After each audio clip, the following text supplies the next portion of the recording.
On Radio DePaul Sports, the student voice of your DePaul Blue Demons, head coach Carlos Jones is back in studio. Coach, how's it going? It's pretty good. Going well. Let's talk about the first home game for DePaul Club football. Happened this past weekend against Loyola, losing 23-0. But what did it mean to your team to have their first home game of the season? It was pretty exciting. You know, we finally didn't have to travel and stay in hotels and go 5 or 6 hours away. A little easier for guys and get their families out there, and a little bit more relaxed atmosphere and more time to prepare mentally without being on the road and dealing with all of that. What did it mean for the players to have their parents in the crowd, just to be able to support them and a big game like that, especially because it was so close? It's good. It just gives you a little added boost, to give you some more energy and a little bit more excitement.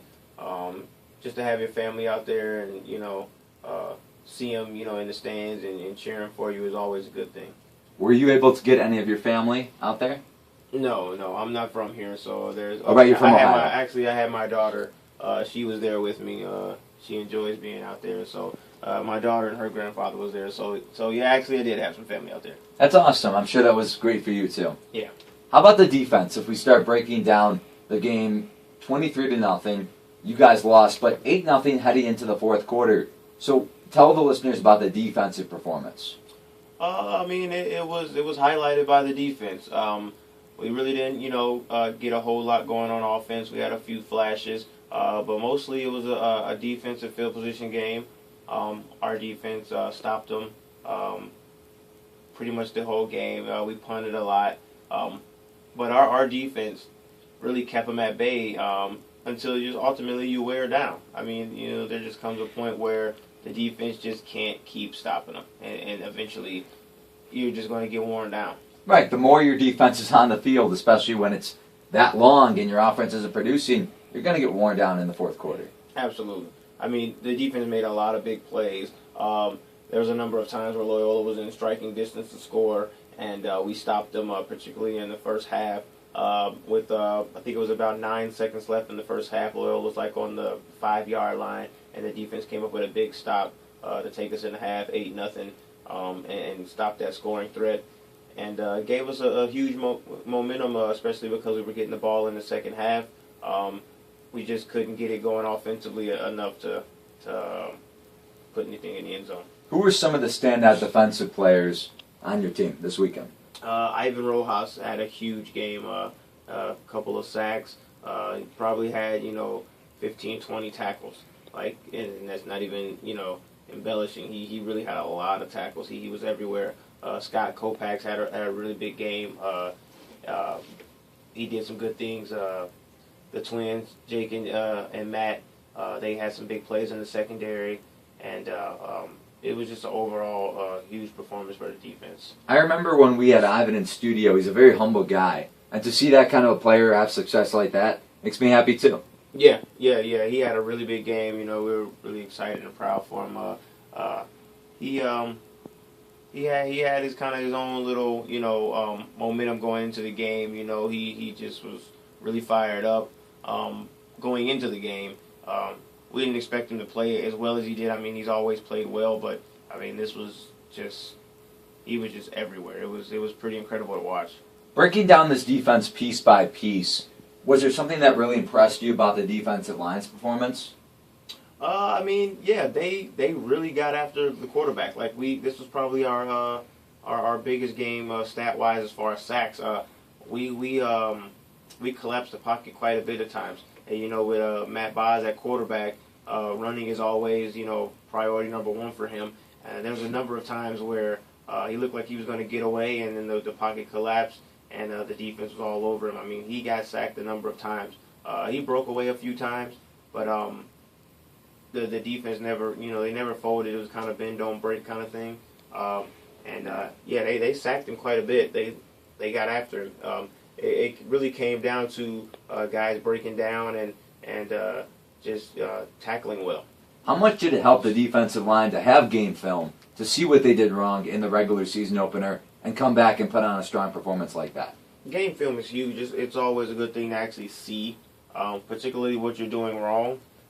You can kind of judge it, because you always think you did, a little better than what you see on film. It always looks good from the field perspective, but then when you actually watch the film, it's like, whoa, like, it was that bad, or I did that, or Right. It's things that you might not have remembered.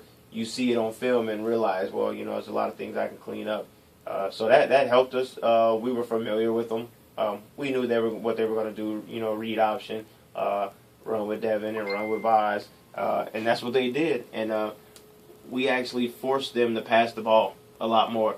We took away the run, and they started throwing the ball, and they got a couple, and we took a couple from them in the interception category too. How was your defense able to hold them down on the running game like that, loading up the box with an 8-man front, or how did that work?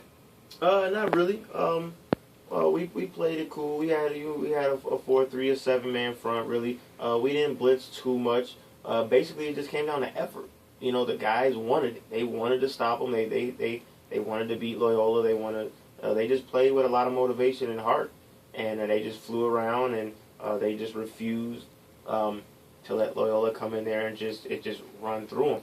And like I said, they got a few big runs. But what most stands out to me is after the big runs, there was no letdown. It was like added fuel to the fire. They just wanted it even more. Like, okay, you're gonna run. You're gonna get a 15-yard run on us. We're gonna sack you. And that's pretty much how they played it the whole game. They were just fired up. Getting to your back seven, the linebackers, safeties, cornerbacks, who was the most impressive player out of that group? Ivan. Scott. Scott, plays a little bit everywhere. He plays some in, he plays some linebacker, he plays in the secondary. Like he pretty much does, whatever. He played pretty well. The twins, they did really well. Probably their best game of the year. They really looked comfortable. What was their standout play, or what did they do so well on defense? Well, since I can't keep up with which twin is which, I'll just say the twins. One of them had an interception. One of them, he had 2 interceptions, I believe.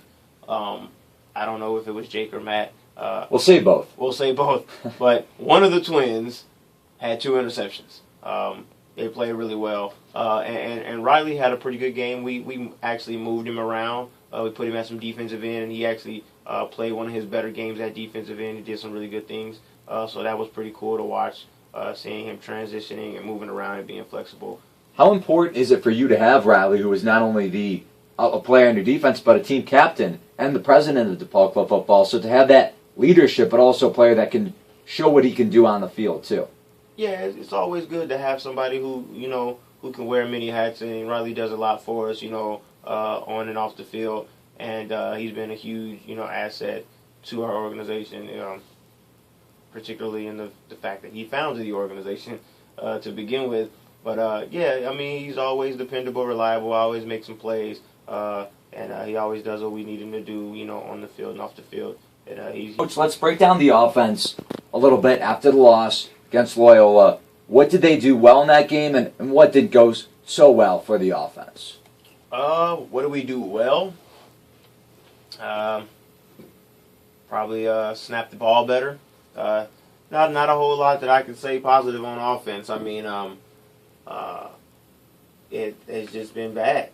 Like, just to be honest, I'm extremely disappointed in the offense. Not in my offensive coordinator.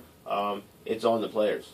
And I don't really like to throw players under the bus, but the players on offense, as a collective whole, I'm not going to point anybody out because it's a whole unit. If the defense played bad, I'm going to say the whole defense. So you won't break it down into the offensive line having a breakdown in pass protection? No, because it's not, there were some breakdowns in the offensive line. There were some breakdowns with, some of the running backs missing some things, quarterback being inconsistent, receivers not running routes well enough or dropping the ball. It was a whole collection of things. I'm just disappointed with the offense overall all season, period. My offensive coordinator is doing a great job getting these guys, getting everything situated. It's just the players have to execute. We can't do it for them. Did John Nowak do anything that impressed you a little bit? Yeah, he's growing. This is his second week as the quarterback. It's really he's still trying to get his feet wet. he's doing some good things. He's actually making a few good decisions. It's just some of his indecisiveness. You know, when you see it, you got to do it. In particular, there was a play where he rolled out of the pocket, a little bit of a breakdown, but not too much. He kept his eyes downfield, which is always good. But he had about 30 yards open space to run. And I'm on the sideline yelling, run, run, run, run, run. And he's on our sideline, so he's right next to me. I don't know if he heard me or not, but he didn't run. And he just threw the ball basically out of bounds. And that really frustrated me because, you know, that's an opportunity. If he runs, you know, we're 15, 20 yards away from the end zone. But I mean, there's a lot of things you can do better. I mean, he did some good things. He's completed some passes. He did make some plays. But you know, he's young. He's gonna get better. He has gotten better. It's just, you know, just an overall frustration because we could do better. You watch some football games in college football and in the NFL, and that's really what differs between starting quarterbacks, the great quarterbacks in college football and in pro football, and the worst ones. Those who can keep their eyes down the field and stare down those receivers or look off at second options, but also see the open space in front of them. I know for a fact there's been a lot of opportunities for Jay Cutler to run the football this season for the Bears, and he hasn't taken it, and sometimes that's the difference between a win and a loss. Yeah. Yeah, I mean, you have to take what the defense gives you sometimes. You got to make the plays that are there. That's what I kept saying on the sideline this week is it was 8-0 until I think maybe 7 minutes left in the fourth quarter. And I kept telling the guys on the sideline and the guys coming off the field is the difference in this game is that, you know, when they scored those late 2 touchdowns is you have to make the plays when they're available. Yeah, our defense played great, and we stopped them all the way into the fourth. You know, they scored that 8 points probably in the first 3 minutes of the first quarter. And after that, Loyola struggled. They made some plays, but they never got anywhere remotely close to our end zone. But we had a number of opportunities on offense where we were in scoring position.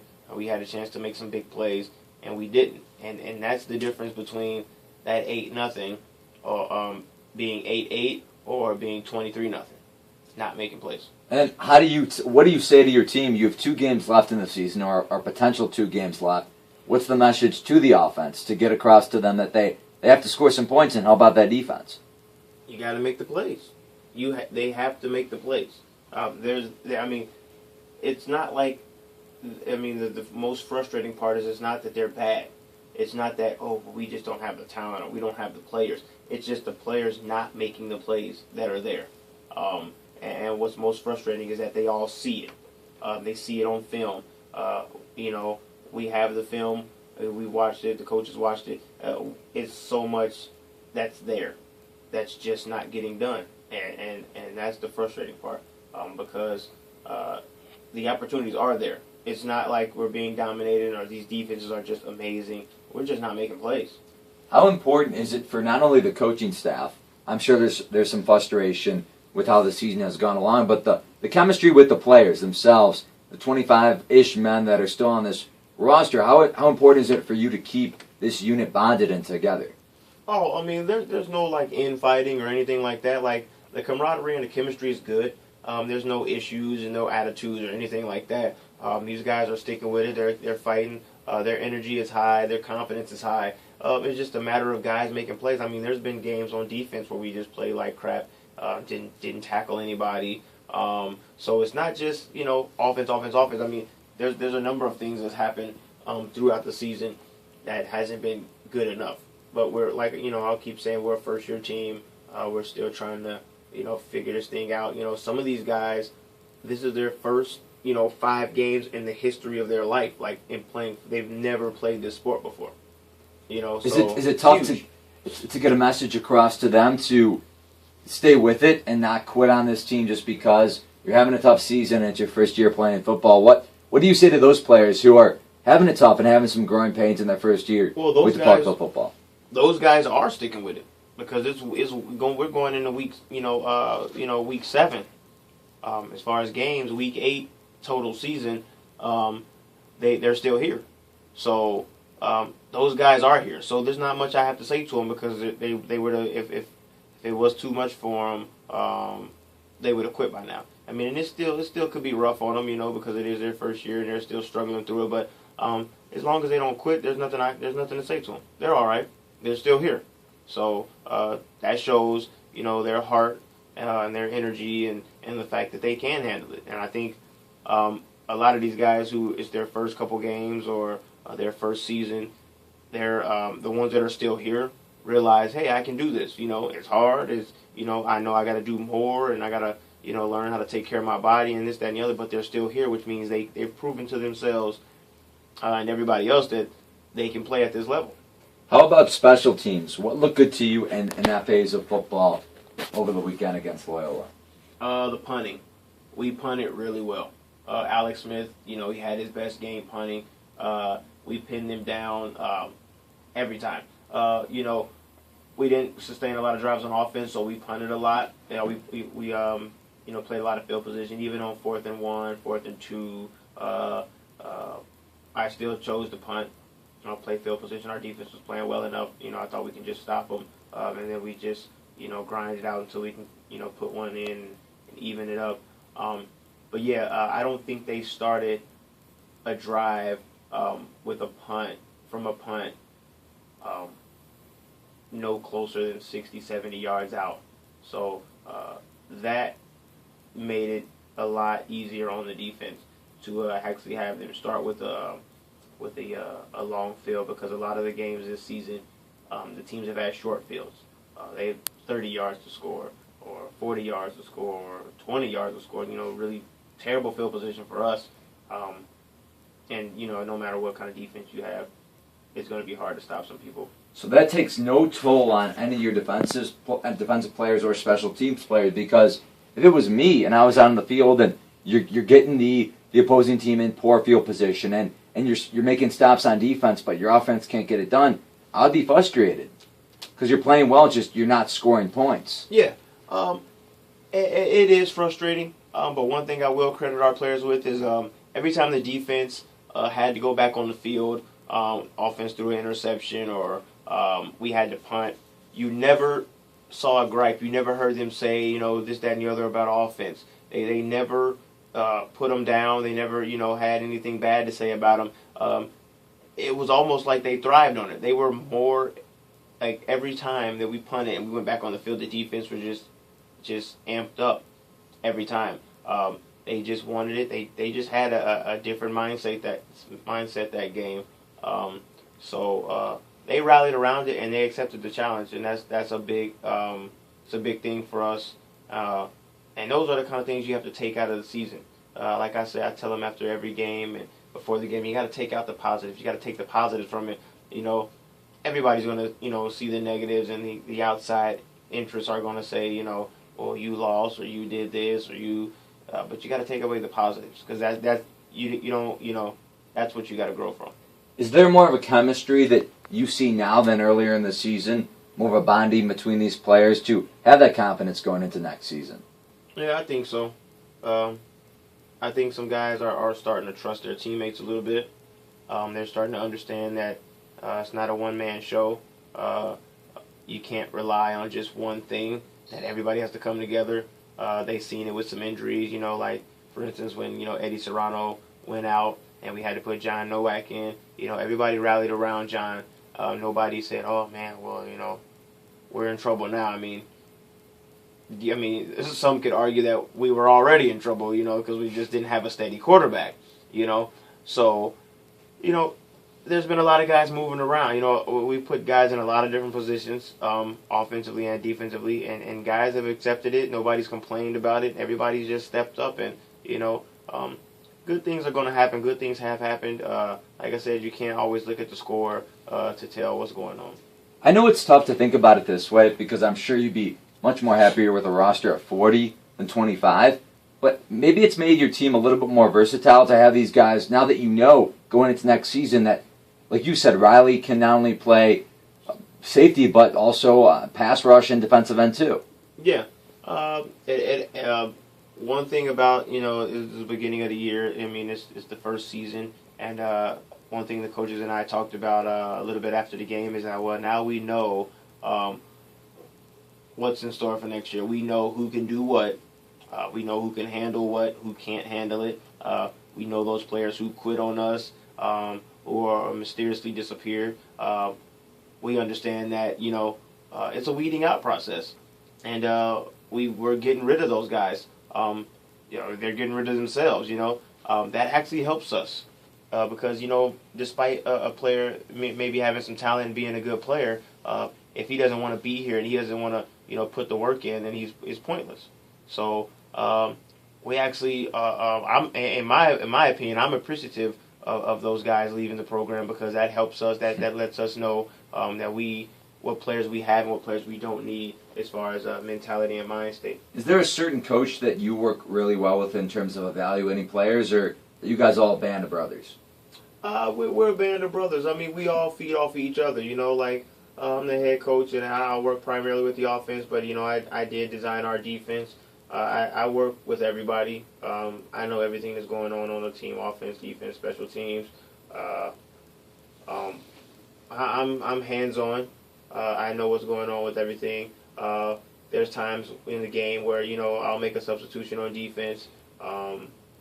Maybe unbeknownst to the defensive guys, they don't care. I mean, we work that well together, and they do it. But me and my offensive coordinator Brandon, we really work well together. We really click. Offensively, we got the same mentality. He's a quarterback. I was a receiver. We really we kind of think the same. Like so you guys are bringing that duo from the offensive side into the coaching room. Oh yeah, we really work well together. We have some of the same ideas. We'll draw a play up, and it'll be like similar mind set. So we work really well together. It's a really good vibe.